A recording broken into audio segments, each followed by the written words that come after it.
Hello, good morning, good evening, good night. Welcome to the review of Mando episode 2 of season 3, I believe it is. So I'm going to start off giving you my opinion on it, and then we'll go into spoilers later on. So if you don't want to hear spoilers, I'll let you know before I start it. So in this episode, he is now going to Tatooine, and so he's going to get a part for the droid that he couldn't get fixed in the last episode, which now last episode kind of feels like a waste of time because this episode, even he still couldn't get the fucking droid fixed, so he just ends up getting another droid. And so he's supposed to explore the mind of Mandalore, and that's what the episode is about. So yeah, I personally, I really like the episode. It was really good. The only criticism is what I just said, right, is the fact that the first episode feels kind of stupid now, and that, two, they keep bitching Mando for no reason. Like, every fight he gets in, he, like, either barely wins or gets his ass kicked, and it's like, what? Every time we see him, he's usually the dopest fighter on the group. So, and even in the Book of Boba Fett, he was like way cooler than Boba in his own show. But now in his show, he's getting bitched by everything, and it's annoying. But besides that, yeah, it was really cool. I loved the episode, and I'm gonna give you like a second. So from here on out, I'm gonna start spoiling shit. So if you don't want to be spoiled, go watch the episode, come back, finish listening to this. So we start off with him landing in Tatooine.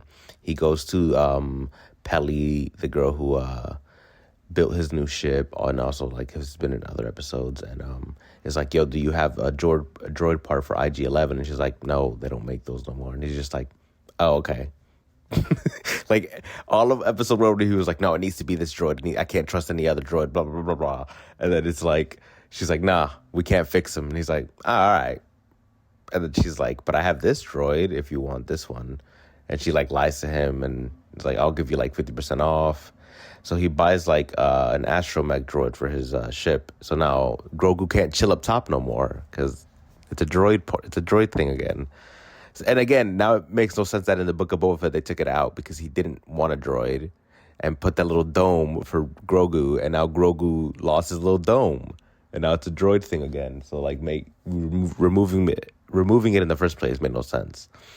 But yeah, so that's what he does. And then they fly to Mandalore, and then he tells the droid to get out to like test the air if it's toxic or not, because that's the whole reason that he wanted the droid. It was to test the air.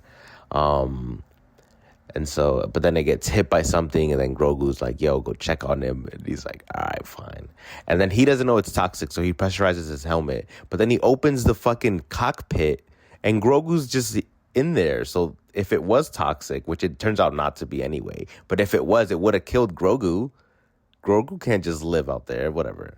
So he goes out, saves the droid from these like caveman looking alien things, and then he gets jumped by him, and then he like barely wins. He like gets his ass kicked for a bit, and like he can't really use a darksaber.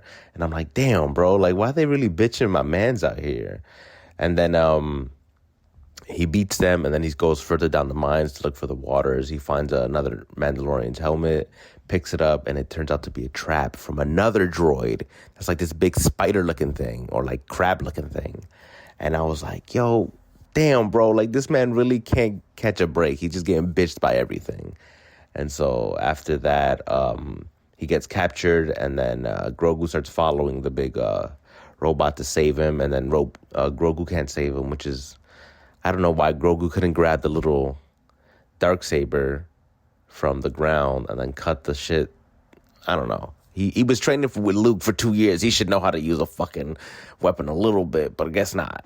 So he runs away, and then Mando's like, yo, go get Bo-Katan, because she's like on the planet nearby, or the moon nearby. And then he goes to her, and then she's like, yo, get this man out of here. I already told him I want to be left alone. And then she sees that like Grogu's alone, and so they all go back to Mandalore. She goes to save him, and she's a badass, and I loved it. I was like, this is sick. What I don't fuck with is that they gave her all the cool scenes. So like she looks like the most badass bitch in the world. while Mando out here getting bitched by everything. And like she wields the Darksaber OD nice, and I get it. Like she's wielded it before. She's probably practiced with it, so she's not whatever. But still, bro, it sucks that like she gets all these cool ass scenes. She takes down the big spider droid with the Darksaber, and I'm like, yo, this shit is fire, bro. And I'm like, damn, he should really fucking learn how to use it if that's how that's how it should look. And yeah, and so like, so they beat the spider droid, and then she brings him to the waters of Mandalore, right? And then he's like taking off all his weapons and his jetpack and everything, and he like steps in to like have this baptism for his cult, right? Because he took his helmet off in the last season, and he gets pulled under, and then Bo-Katan is like, oh shit, and dives in for him, and then she saves him, and then you see what pulled him down was a fucking mythosaur, and that's sick because I've always wondered what the fuck they look like, and like that's the first time we've seen them, and they're fucking gigantic. And so she saves him, he gets out, and then the episode ends. So I really enjoyed it. Shit was great. And yeah. If you don't like Star Wars, my bad, dog. But I'll see ya. Peace out, bro.